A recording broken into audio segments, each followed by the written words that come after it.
We are back on Veterans Chronicles. I'm Greg Columbus. I'm joined today by PFC Willie Woods of the historic Montford Point Marines. That is the first all-African American unit in the history of the U.S. Marine Corps, established by President Roosevelt in 1942. Prior to the break, Willie was telling us about his journey down to Montford Point after deciding to join the Marine Corps when he turned 18. And Willie, what year was this when you got to Montford Point? 1945. So the war was nearing an end, although you probably didn't know it at that time. It was coming, the war was coming to a close. In fact, before we finished boot camp, no, it was after boot camp because we'd gone into combat training. And before we finished combat training, the war ended. And the combat training was everything was deactivated, and we were all put in units to go overseas. And so you were assigned to the 49th Marine Depot Company in October of 45, correct? That's right. And what type of work did that unit do? Well, it was a service unit, and actually it was set up to bring ammunition from behind, from up to the front lines. Set up to serve the people who serve the actual combat soldiers. I'm calling them soldiers. I know they'd get me now, but we were the waiters who served the people who were up at the front doing the battle. But at that time, the war was over, so we were more or less a cleanup crew to come behind, and whatever work that was to be done, we probably got the assignment to, my job had been mail orderly for each unit that I had been in up to that time. And that was because of the experience I had back as a civilian. I was working in mail, and I was a mail orderly, so I kept that what they call it, MO, or no, I can't even think of it. I forgot what you call it.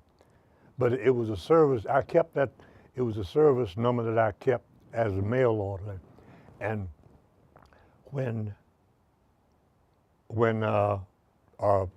they didn't really need me as a mail orderly because the clerks in the office took over that responsibility, I was assigned to out in the field, whatever assignments came up.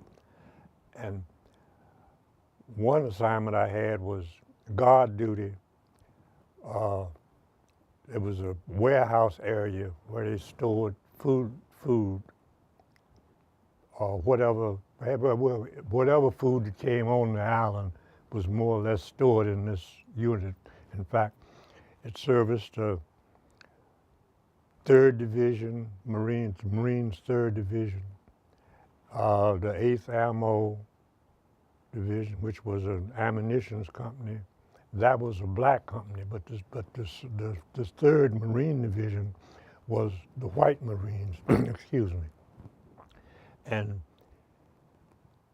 I had a Jeep patrol where I would ride around these big warehouses and just to watch to see that nobody came in.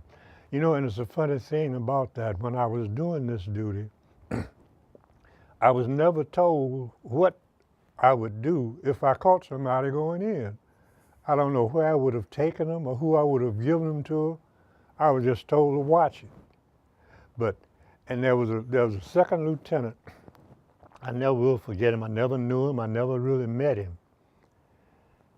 But whenever I was on duty, I guess he might have messed with some of the other guys too, but whenever I was on duty, he would come in his Jeep and park at one end of the warehouse area and wait until I came around in my Jeep, and then he would take off, and he knew I was going to chase him.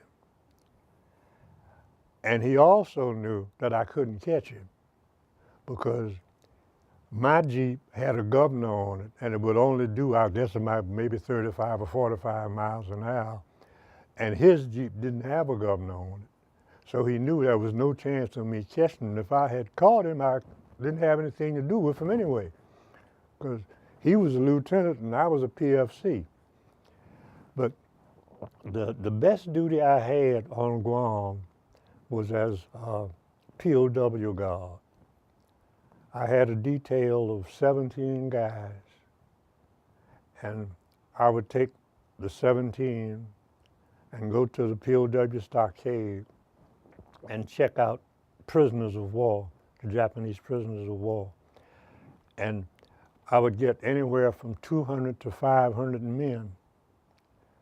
And the other units on the island, from the Army, Navy, Marine Corps, wherever, who needed personnel, to labor from the prisoners, would come and check those prisoners out from me. Now here I am, a PFC, and I'm with all these men, and I had to check them out, had to make sure of a head count before they go out, and had to have a head count when they came in. I always did think it was too much for me, but I made it, but I just couldn't see why a PFC had to have that much responsibility.